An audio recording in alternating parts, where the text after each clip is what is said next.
ଶୋଇବା ପୂର୍ବରୁ ପ୍ରାର୍ଥନା।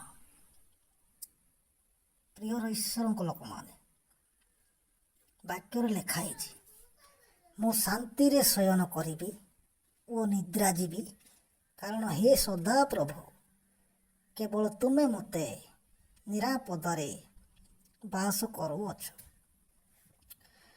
ପ୍ରିୟ ପ୍ରଭୁଙ୍କର ଲୋକମାନେ, ଆମେ ଜାଣୁ ଆମ ପ୍ରଭୁଙ୍କର ନିଦ ନାହିଁ, ସେ ଶୁଅନ୍ତି ନାହିଁ।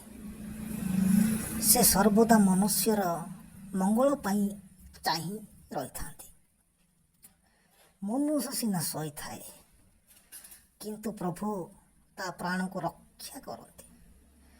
କାରଣ ରାତ୍ର ସମୟ ଶୈତାନ ଦୁଷ୍ଟ ଆତ୍ମାଙ୍କର ସମୟ। ମନୁଷ୍ୟର ମାଇଣ୍ଡକୁ କଣ୍ଟ୍ରୋଲ କରି ନିଜ ବଶ କରିବାକୁ ଚେଷ୍ଟା କରନ୍ତି।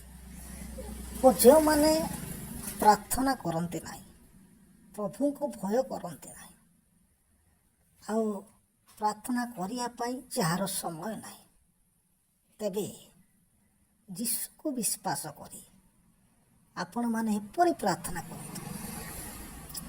ପ୍ରଭୁ, ତୁମେ ମୋର ରକ୍ଷାକର୍ତ୍ତା, ମୋର ସୃଷ୍ଟିକର୍ତ୍ତା। ମୁଁ ନିଜର ନୁହେଁ, ତୁମ୍ଭର ଅଟେ। ମୋର ପ୍ରାଣକୁ ରକ୍ଷା କର। ମୋର ଜୀବନ ତୁମ ପାଦ ତଳେ ଥୋଇ ଯାଉଛି। ତୁମେ ଚାହିଁଲେ ଆସନ୍ତାକାଲି ଦେଖିପାରିବି। ପ୍ରଭୁ, ଧନ୍ୟବାଦ। ଦେଖିବେ ଆପଣଙ୍କର ଜୀବନରେ ଚମତ୍କାର ହେବ। ଆପଣ ପ୍ରଭୁଙ୍କର ମହିମା ଦେଖିବେ।